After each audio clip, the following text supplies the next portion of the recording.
Friends, please give a big welcome, a big Labor welcome to our Premier of Queensland, the tough, the tenacious, the determined Annastacia Palaszczuk.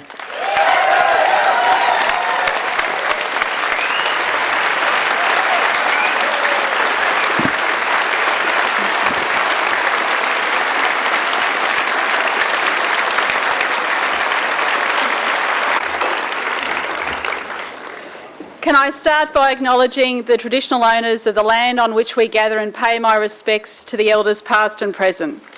Can I acknowledge our wonderful party president, Dick Williams.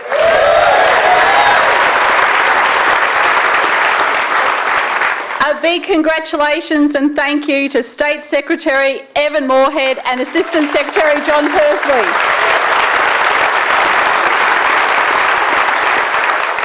To all the elected representatives here, my Cabinet colleagues, my caucus colleagues, our friends here today from the Federal Parliament as well as councillors, our Lord Mayoral candidate Rod Harding, delegates, members, thank you friends one and all.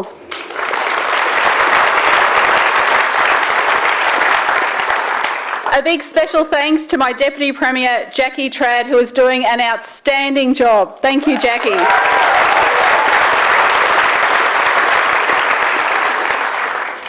Friends, our great Labor Party is back.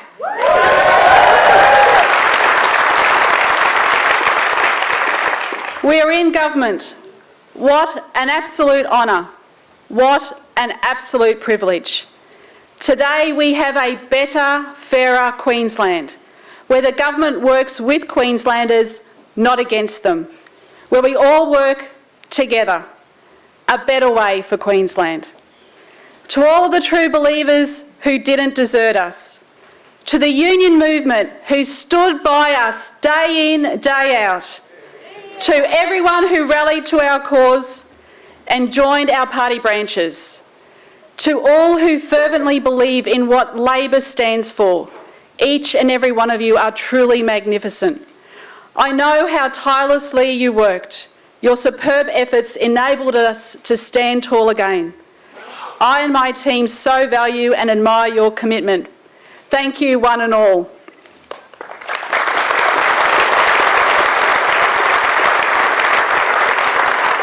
Friends, you made the 2015 election result truly historic for all of the right reasons.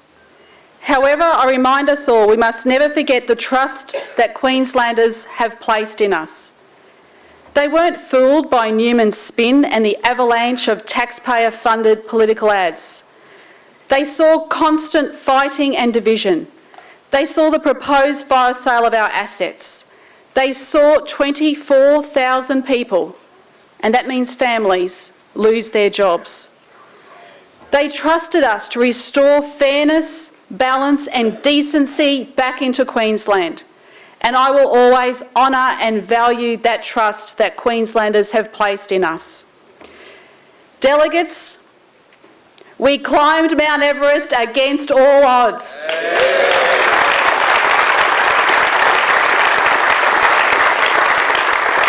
The Newman government had confined us to political history, consigned us to the dustbin. I always remember late one particular night in Parliament, back in 2013, when the then Deputy Premier Jeff Seeney wandered over to the opposition benches and looked down on me and said, "Palaszczuk, get used to sitting there because you'll be sitting there for the next 15 years. Well, he was only out by 12 years, but good on you, Jeff, for trying.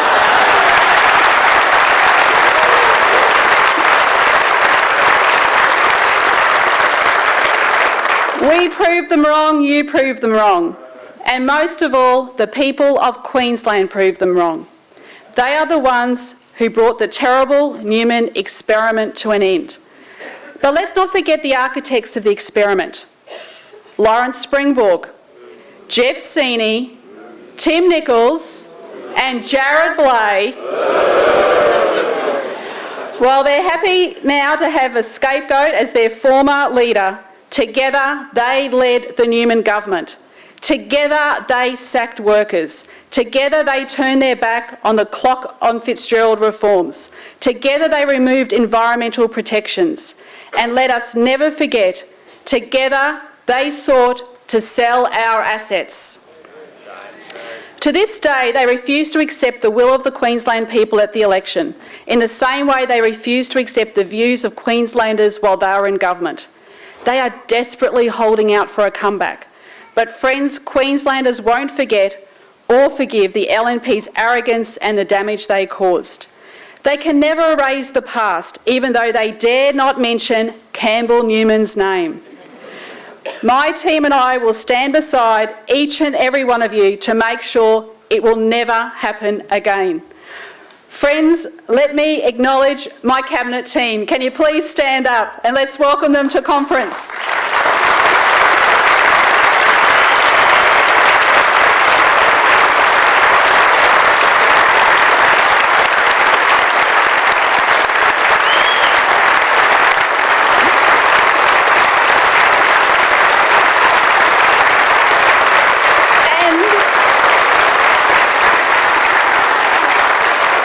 Please remain standing, and my caucus team, please stand up. Let's give them a warm welcome.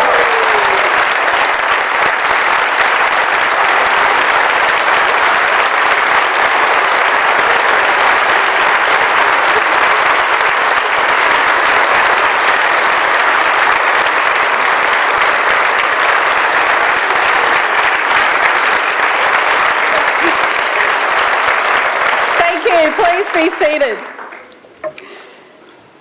The LNP and some commentators think winding back the excesses and overreach of the previous government means something other than restoring balance to our community.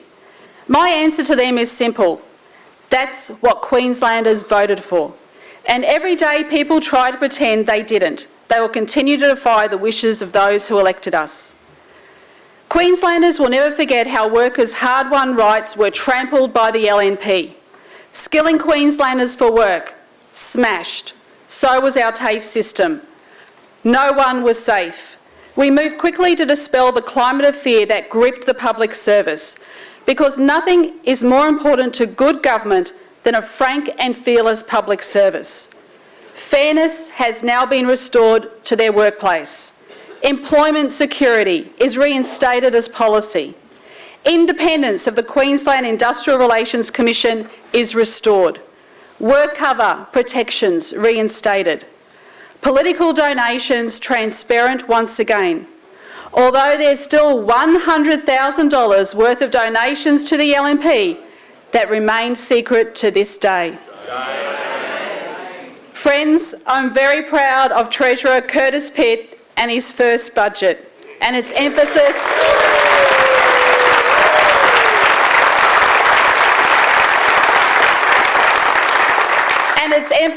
on jobs now and jobs for the future.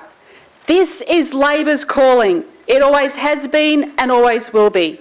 It reinforced how we will manage the state's finances responsibly. It put to the sword the LNP myth that Labor governments can't deliver surpluses. In fact, our government surpluses over the next 4 years are forecast to be the biggest in the country. And that's without the LNP's asset sales.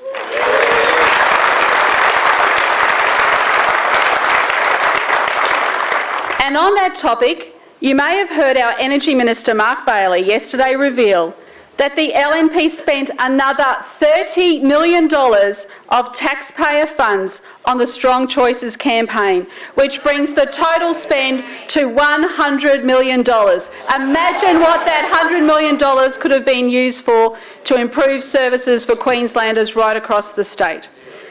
Our budget also forecasts economic growth that will be stronger than any other state in the country.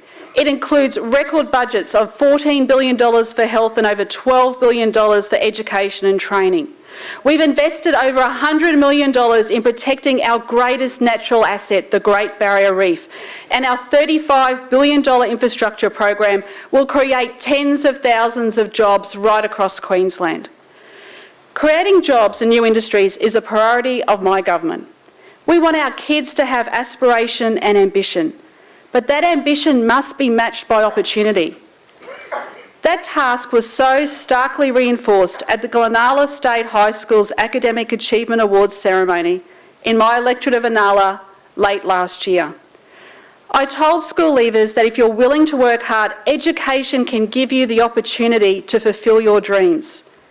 However, as they read out loud their dreams and aspirations, there was little hope.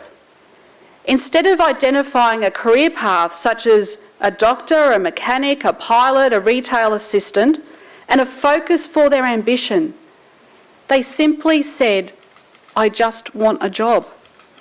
Looking at those young, keen, eager faces, I told myself I would not let them down. And that's why I'm so passionate about creating jobs now and jobs for the future. For there is a revolution taking place, a worldwide technology revolution. Millions of jobs as we know them now will be transformed in a matter of years, and new technologies will create new jobs, but only if we can harness that potential. The entire employment landscape is changing, and we must change with it. This is a big challenge, but it is a challenge that Labor is ready for, because it has always been Labor governments that have embraced change and delivered reform. It is today's Labor government under my leadership that will build on the Smart State legacy and take those achievements to the world. The $180 million Advanced Queensland strategy I announced in the budget consolidates our research base, but fundamentally targets a new era of investment and prosperity. Why can't the next Facebook or Google be discovered right here in Queensland? Why can't the next Gardasil and other life-saving drugs not only be discovered here, but produced here in Queensland? And why can't a biofuels industry, something I've personally discussed with senior members of the US Navy, be the backbone of our regional economy for decades to come? Because of those possibilities, and I assure you they are very possible, attract investment, create jobs and create prosperity. We're also heavily focused on doing what Labor does best, ensuring our kids get the best education they can.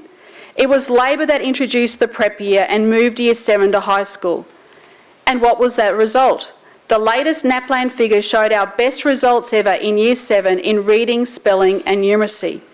These are the first full prep cohort to benefit from an extra year of schooling. That's what happens when Labor invests in our future. And that's why I'm so keen to ensure we continue to reform. Recently, we announced that we will move away from a 20-year-old OP system towards a system that includes external assessment. And we will soon be releasing a discussion paper on our education system, which will include a brand new focus on STEM to make sure our students are ready for the jobs of the future. Coding, robotics, technology, this is the way of the future. These are the languages our kids need to learn if they are going to compete on the global stage. And these are the reforms that my government is determined to implement. Where this government and this party is fundamentally different to the LNP is how we treat people. We listen to them. We consult with them. Nowhere is that more apparent than in Grantham. Only through the actions of this government and the Commission of Inquiry we've announced will the people of Grantham get the answers to the questions they have surrounding the terrible events of 2011. Secondly, we have taken action, as I promised we would, on the Barrett Centre. Last year I stood before you as opposition leader and promised a Commission of Inquiry into the former government's closure of the Barrett Centre, one of the most important facilities in our state that treated the most at need adolescents with mental illness. As we all know, sadly 3 former patients of that facility committed suicide following its closing. These tragedies may well have been avoided. Now in government, I have initiated this Commission of Inquiry, which will give the families the closure they need and the answers that they deserve.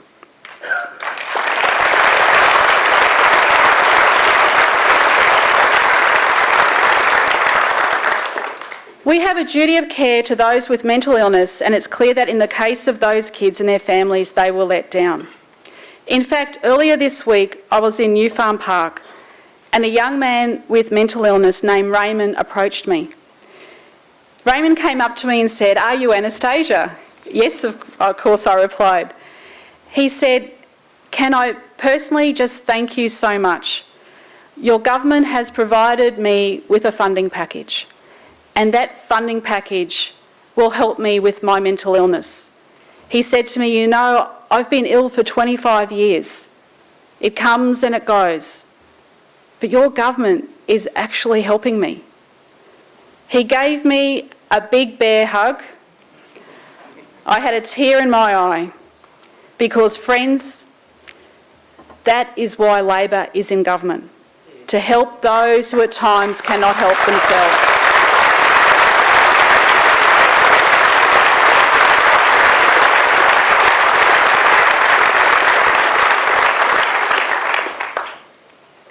Today I want to reassure you and the rest of Queensland that my government has zero tolerance for organised crime. To say otherwise is just dead wrong.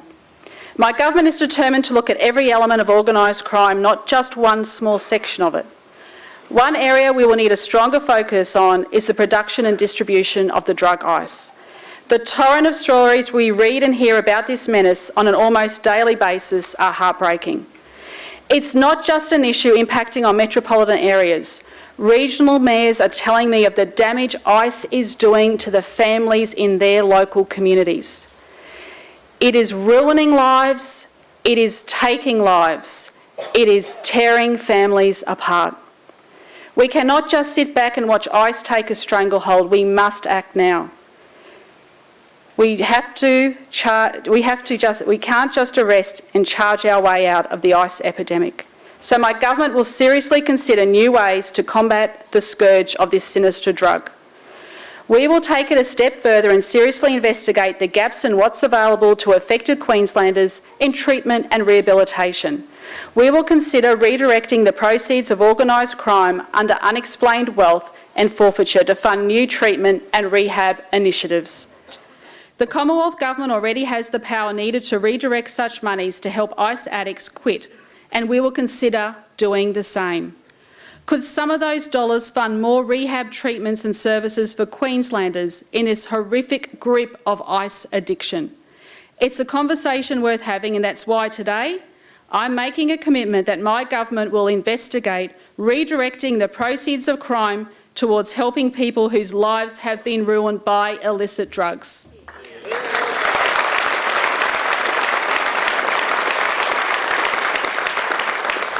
While we show the lead, I want the Prime Minister and other state and territory leaders to follow our example to identify how more funds could be allocated for detox and treatment programs. The National Ice Task Force must urgently consider recommending this be done Australia-wide. It is particularly pertinent to rural and regional Queensland.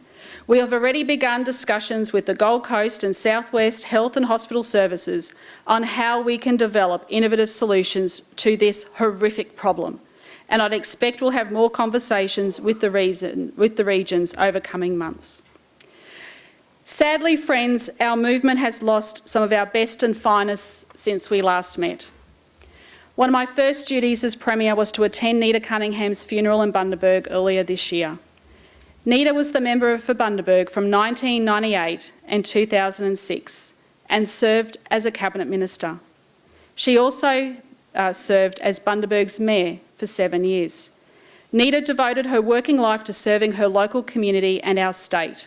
She was a trailblazer for women in politics, and she'll be fondly remembered in Bundaberg by each and every one of us. We must also recognise the service of Life member Terry Hampson, a gentleman with a big heart and a fine mind. Terry served with distinction in numerous key party roles, and for over a decade he was councillor for the ward of Marchant in Brisbane City Council. However, I'm sure Terry's legendary battle with John Sinclair to save Fraser Island from sand mining in the 1970s and 80s, which led to its World Heritage listing, was his greatest satisfaction.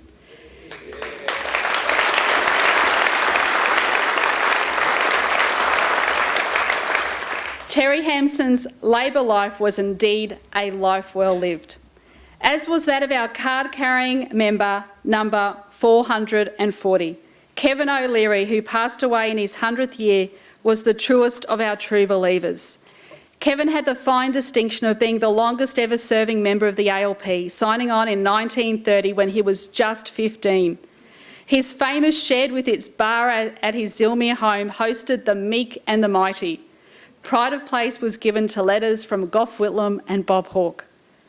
Over 85 unbroken years, Kevin O'Leary supported 9 Labor Prime Ministers.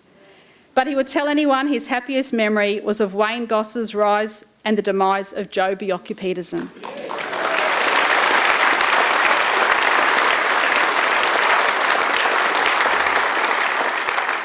And sadly, I know just how profoundly we all felt the death of the Labor Premier who put the sword to 32 years of Liberal National Party rule in this state.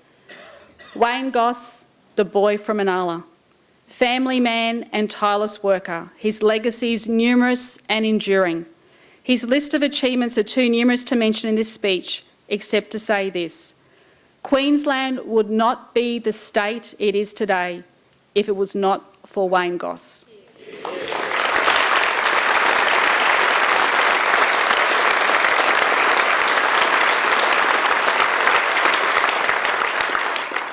Sadly, Rosine has lost a husband and soulmate, and Ryan and Caitlin a loving father and mentor, and all of us a wonderful leader and friend. Wayne will always have a special place in all of our hearts.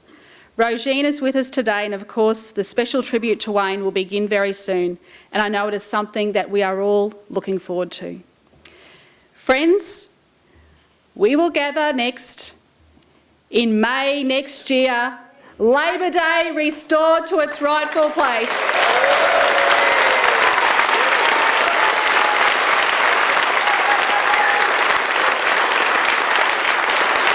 Back to where it belongs. We will mark the 125th anniversary of the 1891 Shearers' Strike, the birth of our great Labor Party. The Shearers' Strike, like so much of our history, involved an epic struggle. Back then, 1,000 armed soldiers were ordered by a hostile Conservative government to confront the shearers and bushworkers meeting in Barcaldine. While they eventually backed down, just a year later, shearer Tommy Ryan won the seat of Barcoo to become Labor's first Queensland MP. Tyranny proved no match for the ballot box back then.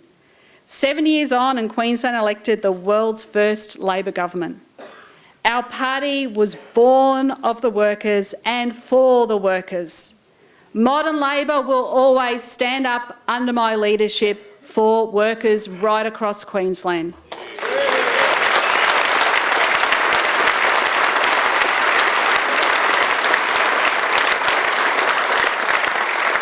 And while we have a proud history of battles past, we are always focused firmly on the future to deliver social justice for all. Friends, you're all going to be called on again soon. Our first task is to back in our City Council team in their battle for City Hall, and most importantly, to install Rod Harding as Brisbane's next Labor Lord Mayor.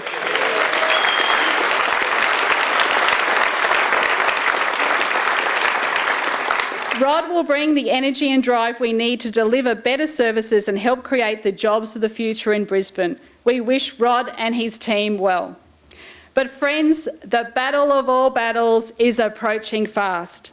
Bill Shorten and Tanya Plibersek know that whenever the federal election is called, we will be ready. Just as you propelled Labor's return in Queensland, redoubling your efforts will ensure a welcome end to Tony Abbott. I'm asking you again to stand up and be counted, to again fight for those values that we hold so dear, to say to Tony Abbott and the Liberals, Queenslanders will not be bullied and downtrodden by Canberra. We deserve our fair share and a leader that will give it to us. Bill Shorten and Labor have the vision, the ability and the commitment to restore a fair go for all. I know you will fight for a Shorten federal Labor government with the same passion and commitment that helped deliver a Palaszczuk Labor state government in Queensland. Friends, it was the deepest honour of my life to lead our party from opposition to government in the state where our great party was born. My mother and father are here today. My father came to Australia with his parents on a boat with only the suitcases they carried with them. They came here to Queensland to build a better life for themselves. Now is our chance to help build a better future for all Queensland. I cannot thank you enough for the support that each and every one of you has shown me. I am no different to each and every one of you here today. I believe in a fair day's pay for a fair day's work. I believe in equality of access to health and education services, no matter where you live or what your parents do. I believe in having laws that help our partners and kids go to work every day and return home safely every day. And I believe in building an economy that delivers jobs for now and jobs for the future. Like you, I am and always will be Labor through and through. Thank you.